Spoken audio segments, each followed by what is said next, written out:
After the horrors of the Holocaust, the world promised to never again allow the senseless murder of Jews, and now people around the globe, they're standing up to the pure evil of Hamas. Here now with why supporting Israel at this time is so important, Rabbi Shmuley Boltiach. Rabbi Shmuley, great to see you. It is, if you were silent, you were accepting the unacceptable. That was what my parents always taught me. Elie Wiesel, the world's most famous Holocaust survivor, famously said, the opposite of love is not hatred. The opposite of love is indifference. Now let's take it a step further. What about if people who don't even know the difference between right and wrong? It's not that they're indifferent, it's that they're clueless. They have no moral compass. We have American congresswomen, Rashida Tlaib, Ilhan Omar, who are openly siding with Hamas. And even the national American media, from the New York Times to CNN, CBS, NBC, they won't even call Hamas terrorists. Now think about that. This man over here, who killed 3,000 Americans, incinerated them, just 3 miles from here on 9/11, 2001, was he a militant or a monster? Was he a soldier or a savage? Was he a belligerent or barbarian? If you cannot call this man a terrorist, then you have no sense of right and wrong. So the language, and look at the way they're saying, 1,200 Jews were slaughtered in Holocaust-level extinction for a day on Saturday and Sunday. And now they're saying that Israel's engaging in retribution? You mean stopping terrorists from killing more Jews as a form of revenge? Jewish life is becoming so worthless. It's very painful. You know, you talked about Congresswoman Rashida Tlaib. She's left us dumbfounded when she refused to condemn the murder of Jewish babies by Hamas. I want you to listen to this and I want you to respond. Terrorists have cut off babies' heads and burned children alive. Do you support Israel's rights to defend themselves against this brutality? We're just going to go through here. You can't comment about Hamas terrorists chopping off babies' heads? And why do you have a Palestinian flag outside your office if you do not condone what Hamas terrorists have done to Israel? When asked here, she was silent, but now she's saying her critics are the hateful ones, saying, quote, I do not support the targeting and killing of civilians, whether in Israel or Palestine. The fact that some have suggested otherwise is offensive and rooted in bigoted assumptions about my faith and ethnicity. Rabbi, how would you respond to Rashida Tlaib? She hides behind her ethnicity, but there's a universal morality that Muslims, Jews, and Christians, and atheists and agnostics all live by, and that is that life is precious and that murder is a sin. Rashida Tlaib is an American abomination.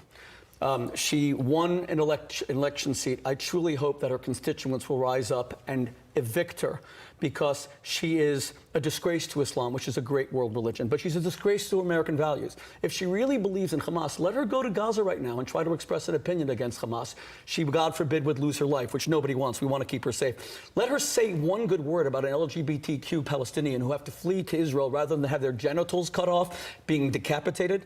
If you cannot condemn the decapitation of 30 infants at a kibbutz, then evil has no meaning. And I'll tell you something else. I love when people like Rashida Tlaib and Ilhan Omar speak about how religious these the Hamas members are. Do religious men take a half-naked, unconscious woman in her undergarments and parade her body around with such necrophiliac prurience? These are fiends. The savagery, it's very difficult to contain, but to hear it in the halls of Congress is something that would make the founders of our nation, who came to establish liberty and freedom, turn over in their graves. I just want to point something out while you're here, really briefly. The Democrats have known that this is what these individuals were all about for years. This is in 2019. Rashida Tlaib invited a Hezbollah and Hamas supporter to a private family dinner, celebrating her elevation to Congress, a man who had said Israel had no right to exist. And when she joined Congress, she put that Post-it note on her map and that said Palestine and pointed to Israel. And when you quote over and over again the language of what is the language from river to sea?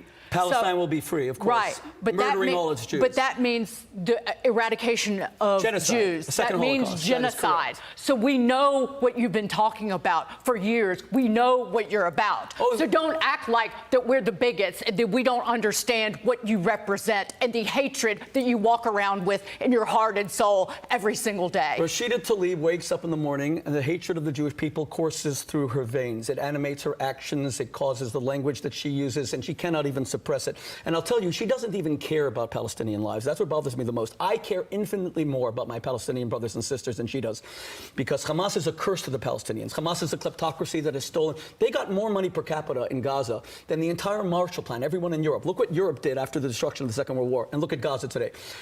Rashida Tlaib could not give a damn about Palestinian women who are beheaded when they have boyfriends, 16 or 17 years old. She'll never speak up for them because all she cares about is hatred of Jews. She is animated by and I'll tell you one final thing. It's not just Rashida Tlaib and Ilhan Omar.